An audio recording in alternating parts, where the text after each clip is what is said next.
Hello there, welcome to another episode of World of Tanks with Ngani Titan. And once again we're on Seigfried Line, War Variant, with the M41 Walker Bulldog. We're the assaulting team, so it's my job to scout for my team. An assault variant Seigfried Line can actually be quite a difficult map to scout for, because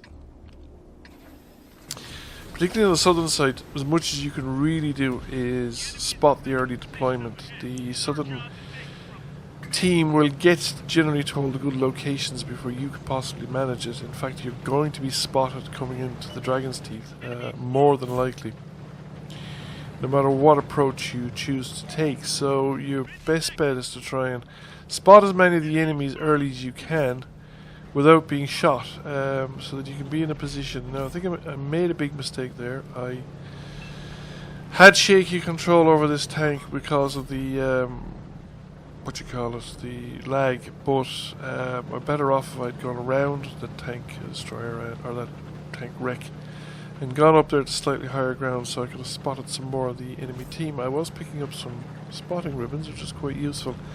However, given that the northern side was mostly heavy tanks, it's absolutely essential that I get some spots in on this side as well.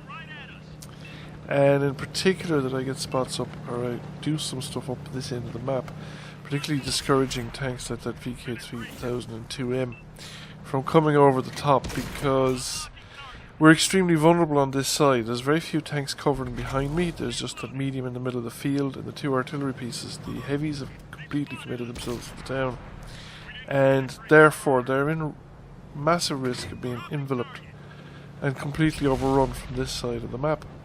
Now, I want to lose the spot, so I want to get away from the tanks at the edge, and then I want to come up again just to keep everybody in the background spotted, not just the guys cresting the ridge and attacking the heavy. I'm not sure what way that heavy is playing his game, but a heavy on their own at that corner should really play an extremely passive game, should stay low on the ridgeline, just shoot people as they come over, so as to discourage them to come over and maximise the damage that can be done by the tanks in the rear. Now that WZ-131 has come out in a very aggressive position. He wants to take the heavy in the rear, and I've just tracked him, set him on fire. I wasn't able to save the heavy tank, but we were able to wipe out the tank destroyer. There's one visible tank up there, the KV-4. He's taking his chances on the ridge, but I have an ONE coming up to assist me. And we want to keep that KV-4 spotted as much as possible, so give the artillery every chance of taking him out. I also need to poke the ridge periodically, preferably not in one place to ice, preferably without having any spot on me. Because as soon as I poke that ridge, there are tanks behind that are making it their business to target me straight away. Now this is actually a good thing for the team, because if they're sitting up there waiting for me to crest the ridge, it means they're not engaged in the firefight in the town, and they're not actually watching the firefight in the town.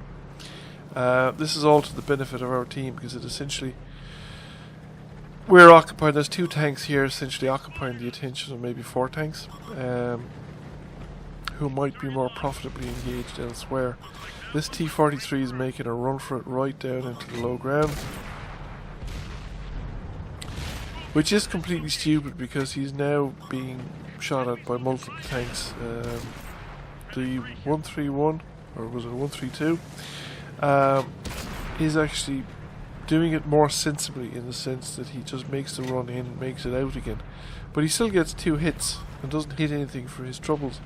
That kind of exchange of hit points is completely in our favour as well, and it is yet another tank that we're occupying the attention of that might be better employed elsewhere, particularly since the enemy are starting to lose tanks, and they can't afford to have tanks that are not making the best use of their guns. And any tank pointing at myself and the ONE right now are not making the best use of their guns. Although that said, somebody has to watch us, because of course if they don't, we just crest over the ridge and start annoying people from behind. It's a kind of a difficult choice, but the I think the enemy made the wrong choice. They didn't. They came up to the flank in force, but they didn't push the flank in force, and I think it was actually pushable there for a while.